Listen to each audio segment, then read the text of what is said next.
The sky hung low like a wounded beast, its belly swollen with storm. Across the frozen fields, smoke from dying hearths drifted sideways, thin, uncertain, and pleading. The village of Wormsfell lay half-buried beneath the season's early snow, roofs sagging, doors rimed white as bone. No birds sang. Even the crows had gone silent. Within that silence, the peasants felt a strange vibration in their ribs, as if the earth itself were whispering, "You have not built to endure me." Thomas Vargan stood in the square, his breath ghosting against the air, watching clouds tumble like black wool across the peaks. Behind him, Leona Mirek wrapped her shawl tighter around her children.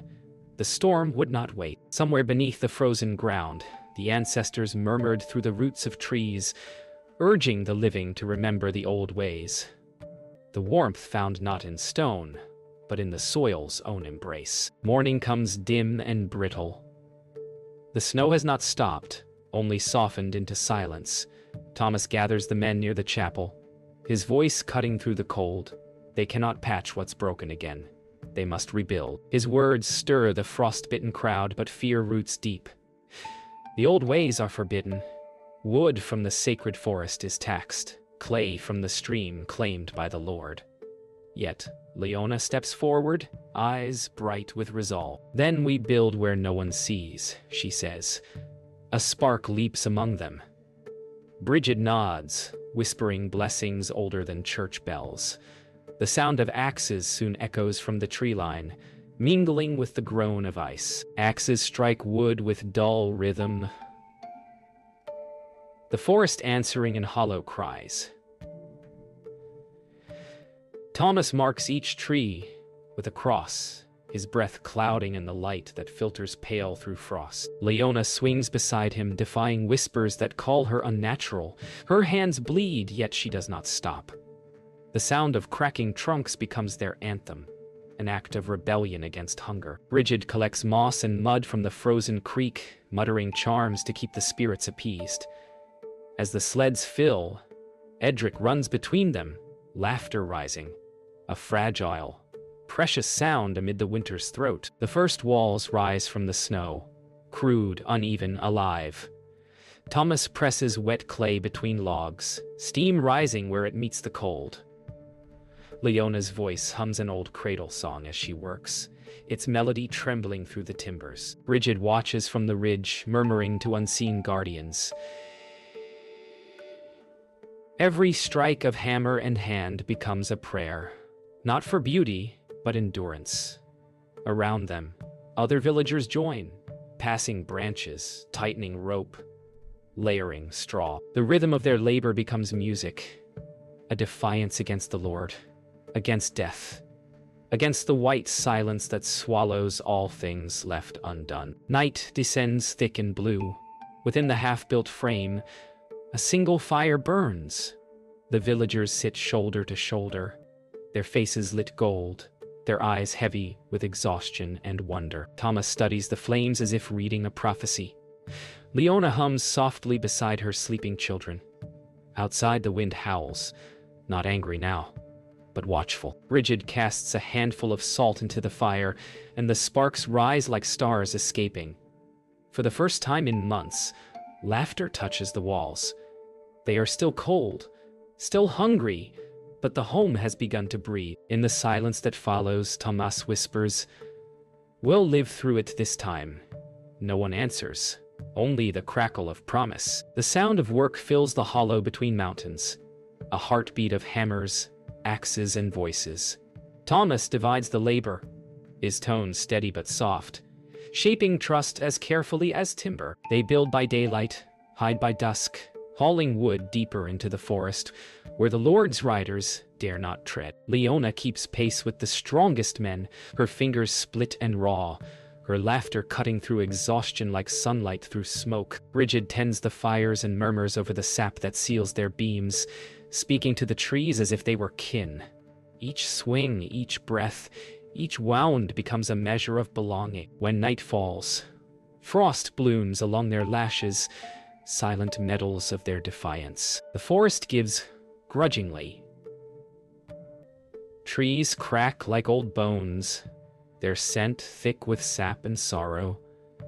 Thomas pauses to rest his axe, listening to the echo roll away like thunder through trunks. "We're cutting their shelter to build ours," Leona says quietly. Her words fall heavy in the cold. Yet there's no regret, only understanding. Bridget watches her with pride and worry. She has seen such fire before, and knows it can burn too long. When they return, their sleds heavy with wood, the village greets them not as workers but as saviors. The children chase behind, leaving footprints that fill instantly with snow. For a moment, even hunger feels far away. That night, the wind turns cruel. Inside Thomas's half-finished hall, firelight dances across unfinished beams. Leona patches the roof, her hands shaking with cold. Thomas watches her, admiration hidden beneath silence. "You should rest," he says. "If I stop, I'll freeze," she answers. And the truth lies between them, not just of weather, but of will. Outside, wolves cry across the ridge, echoing like the voices of those lost winters past. Bridget hums a low chant, her shadow moving with the flame. Each note seems to thicken the air, sealing cracks not only in the walls, but in their hearts. At dawn, they lay the foundation for the second dwelling. The ground is iron hard, but the villagers' rhythm grows sure. They have learned the measure of their hands, what each can lift, what each can bear. Thomas traces lines in the frost with a stick, explaining the frame. Leona corrects him once, gently. He only nods. Bridget blesses the earth with salt and smoke, whispering of roots and ancestors. Around them, breath steams in steady unison. Not a crowd now, but a single body moving toward survival. When sunlight touches their faces, even the ice seems to yield. As dusk deepens, Thomas walks the ridge alone. Below, the village flickers with dozens of small fires, a constellation of defiance. He can hear axes echoing still, rhythm unbroken. The wind carries faint laughter, and for the first time he allows himself to hope. But far to the south, across the frozen plain, he sees torchlight moving. Riders. The Lord's men, perhaps sent to collect, perhaps to destroy. He returns in silence, finding Leona beside the fire, teaching Edric to tie rope. She looks up, sensing what he's seen. Neither speaks, yet both know. Tomorrow, the measure of hands will no longer be just for building, but for protecting all they've made. Snow falls in slow, heavy spirals, the kind that silences the world before a blow. Thomas feels it in his chest as he works, the stillness before intrusion. By midday, the stillness breaks. A horn sounds down the southern road, long and metallic, rolling through the village like thunder through bone. The peasants freeze mid-swing, axes raised, hearts stumbling. Bridget steps from her hut, cane trembling. She's heard that horn before. When men came to collect the dead after plague years, Leona gathers Edric close. From beyond the bend, horse hooves thud like a coming storm. Thomas exhales once, low and steady, and whispers, "We knew this day would find us." Sir Hallmar arrives draped in sable and arrogance, his eyes sharp as forged steel. Behind him, men dismount and trudge through snow, iron boots crushing silence. He surveys the crude homes with a smirk, insult and curiosity mingled. New dwellings? Without levy or permit? His voice drips contempt. Thomas stands tall, though his heart pounds like hammer strikes. "We built them to live," he says simply. Leona's gaze flickers between them, her jaw set. Hallmar circles Thomas, as if inspecting livestock. "To live," he repeats. "How quaint." He orders his men to tear down the nearest wall. But Bridget steps forward, her voice low and dangerous. "Touch what was born of these hands, and the winter will take you first." Steel meets wood. The first strike shatters a beam, echoing like a scream. Leona rushes forward, clawing at the soldier's arms. Thomas pulls her back before the sword can swing her way. Chaos churns. Villagers shouting, snow flung into the air, Brigid's voice rising above it all, not in reason, but in prayer. The old tongue bursts from her lips, harsh and rhythmic. The soldiers hesitate, unnerved by the cadence of something ancient. The wind itself seems to pause. Then Halmar snarls, orders them on. But one man lowers his weapon, trembling. Thomas steps between them and the wall, spreading his arms wide. For a heartbeat, no one moves. Firelight flickers in the collector's eyes, the reflection of rebellion igniting. Night falls before the standoff ends. The soldiers retreat to the hill, unwilling to camp near the huts. Inside, the villagers sit silent. The air hums with fear, and something fiercer. Thomas stares into the flames, knowing that violence will return by dawn. Leona binds his scraped knuckles without a word. Brigid whispers, "Thou come back colder than the wind." Yet in her tone there's strange reverence, as if destiny itself had taken root. Outside, snow drifts over footprints, erasing the path between oppressor and oppressed. For now, at least, the night belongs to the builders. At dawn, smoke rises from the soldiers' camp, but no horn sounds. Halmar has vanished, leaving only hoofprints and broken pride behind. Word spreads quietly. He left in the night, muttering of dreams filled with whispering trees and the faces of peasants that would not die.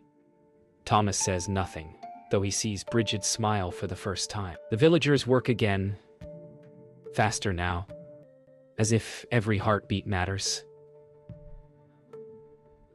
Leona hums as she builds, her voice blending with the creak of timber and the sigh of wind. Firelight glows within unfinished walls, defying the pale sun. They do not yet call it victory, only survival bought with courage. But beneath the frost, something ancient has awakened, watching over them. The storm arrives before its sound, a suffocating stillness, then a roar that devours sky. The villagers retreat into half-built homes, torches shivering in the gale. Thomas braces the walls while Leona shields Edric with her cloak. Brigid's voice cuts through the wind, steady as a drum beat. "Do not fight the cold," she calls. "Bind it, seal it. Let the earth remember you." They smear moss and mud into every crack, their hands raw but determined. The ground itself trembles beneath the blizzard's weight, yet somehow, through that chaos, they begin to feel a rhythm. The deep, slow breathing of the soil that has carried them for centuries. When the blizzard eases, the world is remade. Silent, luminous, almost holy. Everything gleams under ice. Thomas surveys the damage. A few walls collapsed, but the main structure stands. Brigid kneels, pressing her palm into the frozen mud floor. "It breathes," she whispers. The villagers gather around her, their breath clouds mingling. Leona begins mixing more clay, this time warmed by fire and lined with straw. "If the earth remembers us," she murmurs, "then we'll make it remember warmth."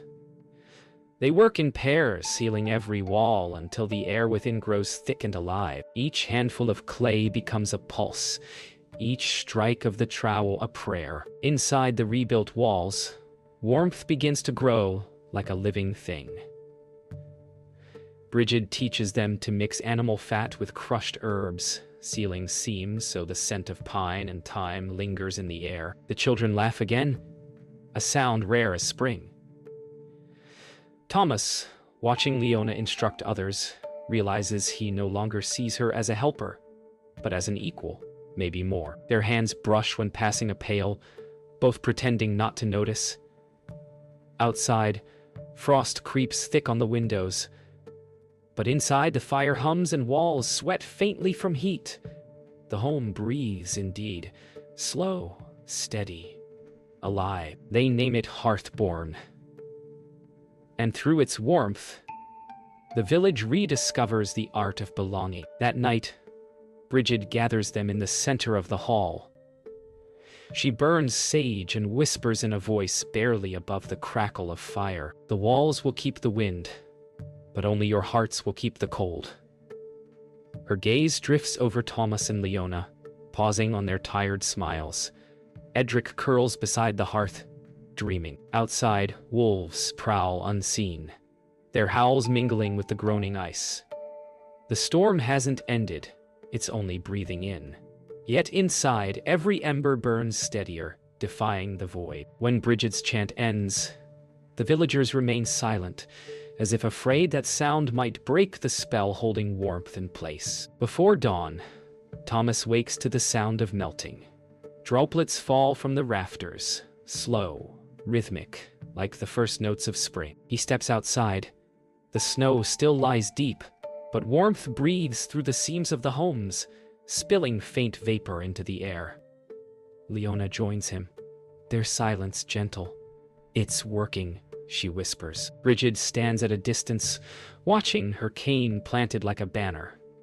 The houses glow faintly from within, each a lantern against the dying night. Thomas feels a strange certainty that what they've built is more than shelter.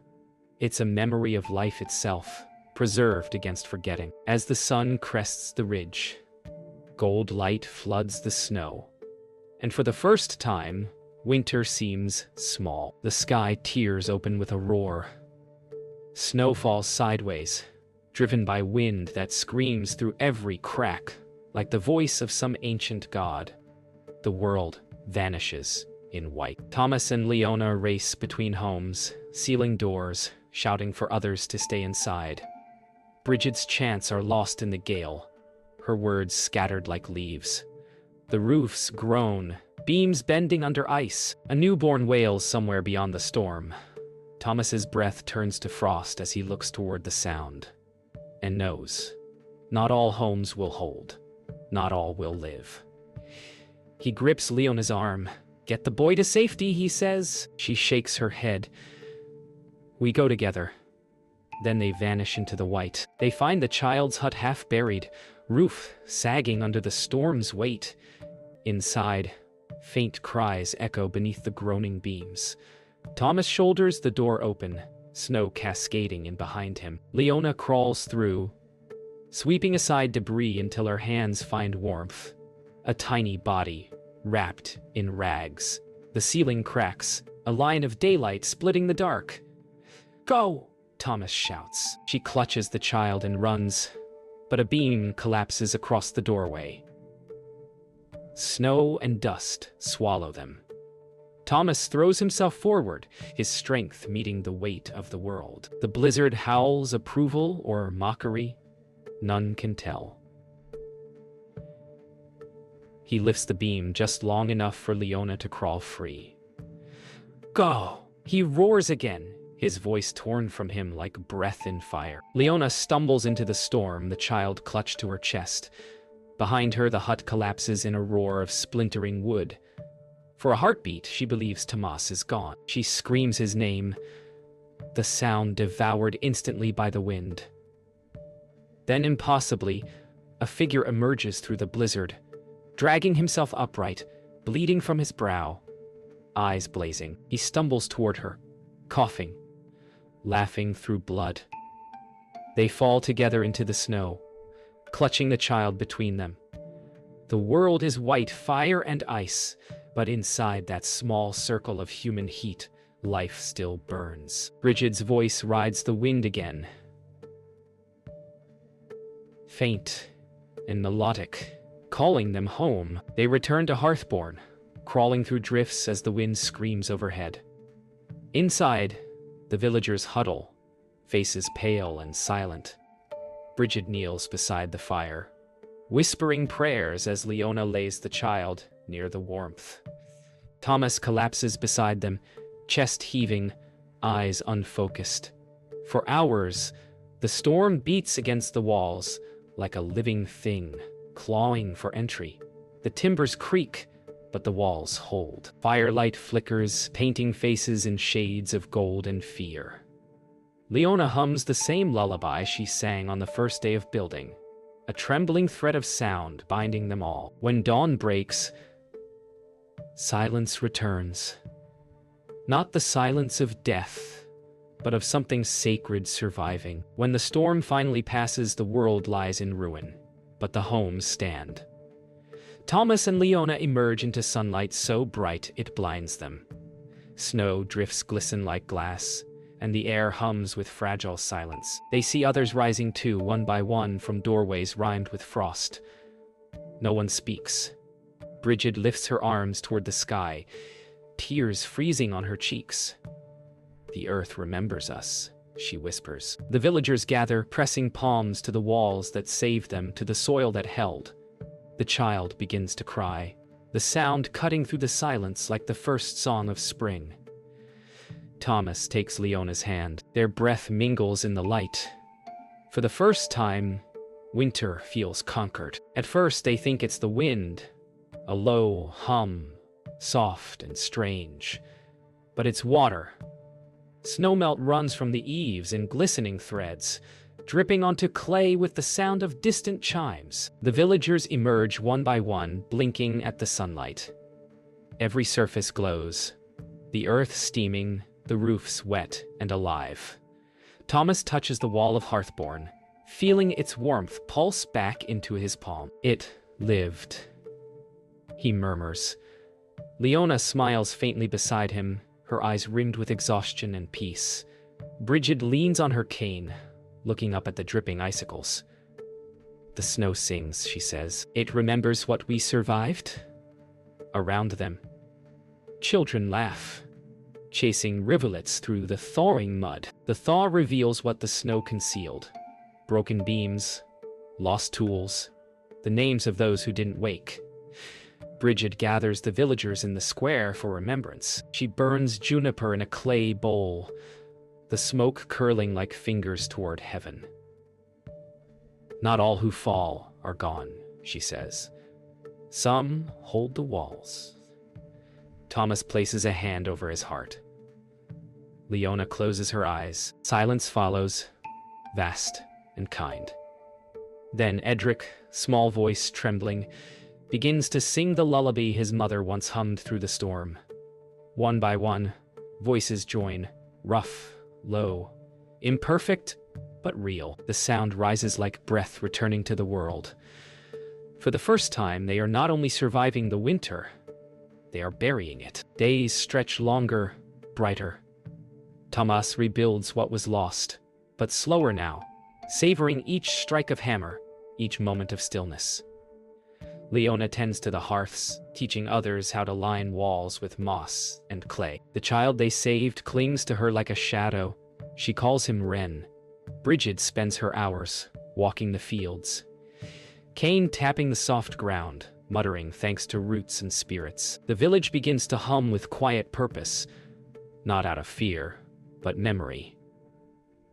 Every repaired beam is a tribute, every spark of fire, a prayer. They no longer look to survive the next winter. They prepare to greet it as kin. One evening, as the sun bleeds over the mountains, Thomas sits beside Leona on the ridge above Wormsfell. Below them, the roofs gleam with melting frost, smoke rising like sighs. "We build more than houses," she says. "We've built the reason to stay." He looks at her. The quiet between them warmer than any fire. Bridget's chant drifts up faintly from the square, an old melody softened by distance. The wind carries it across their faces, smelling of pine and wet earth. Thomas smiles, not because the storm has ended, but because they endured long enough to hear the world breathe again. By the time the first green shoots pierce the thawed soil, the village is unrecognizable. Gardens bloom where drifts once lay.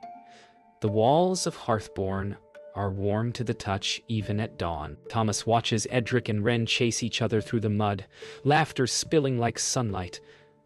Leona stands beside him, her hands caked in earth and joy. Bridget kneels among new growth, planting herbs that will heal future winters.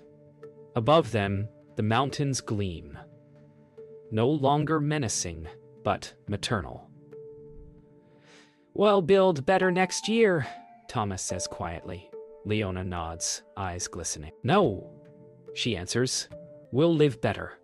The wind stirs the leaves, carrying their promise toward the horizon where spring is already waking. Decades pass. The forest creeps back over the scars of the old storm. Where once stood crude huts now rise timber halls, warm and breathing. The children of the builders have grown, farmers, herders, healers. The winters still come, but none as cruel as that one. In the evenings, by the hearths that never go out, they tell the story of Thomas, Leona, and the night the earth itself breathed for them. They speak softly, not as myth, but memory. Every wall, every fire, every handful of clay carries their touch. And when snow begins to fall again, it feels less like an enemy and more like a visitor, returning to a home it helped create. Inside the great hall, the old tools still hang. Thomas's hammer, Leona's trowel, Brigid's cane carved from ashwood. Edric's daughter asks, "Were they heroes?" Her father shakes his head. "No," he says. "They were cold and afraid, just like us. But they worked together." The room quiets. Fire pops softly, scattering sparks like stars. He tells how his mother's hands bled building walls, how Brigid spoke to the trees, how Thomas carried a roof beam alone through the storm. Around him, faces glow in the fire's pulse. What began as survival has become scripture. And still, no one calls it legend. It is life remembered correctly. Snow thickens outside, yet inside the hall, the air hums with laughter and warmth. The villagers share bread, dried fruit, and honeyed ale. An elder woman rises, Brigid's granddaughter, her voice trembling but strong. She recites the old blessing. "May the walls breathe with us. May the earth remember our names." The hall falls, silent. The youngest among them repeat the words, uncertain but eager. The walls seem to sigh as the fire flares, the heat rippling across faces and wood. For a moment, they feel the past breathe through the present, the echo of hands that built not just homes, but a way to live together. Later, Edric steps outside alone. The village sleeps under moonlit frost, roofs glittering like glass. He hears the faint creak of branches, the slow pulse of wind across the snow. Somewhere deep in the forest, a wolf calls. The same cry his mother once feared, now a lullaby. He kneels, pressing a hand to the frozen ground. "Thank you," he whispers, not sure to whom. The earth, the ancestors, or the winter itself. The ground feels warm beneath his palm. He smiles, understanding at last what Brigid meant when she said the earth remembers. It remembers everything. Generations later, a traveler finds Wormsfell.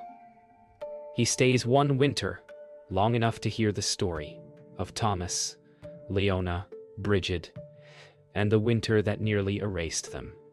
On his last night, the villagers invite him to the great hall. Children recite the blessing beside the fire, their voices rising and falling like waves. Outside, snow begins to fall, soft and slow. The traveler writes in his journal, "They do not speak of kings here, nor saints, only of hands and hearts that learn to keep warmth alive." As dawn rises, he leaves, the smoke of 1,000 hearths trailing behind him. A living monument of clay, breath, and memory.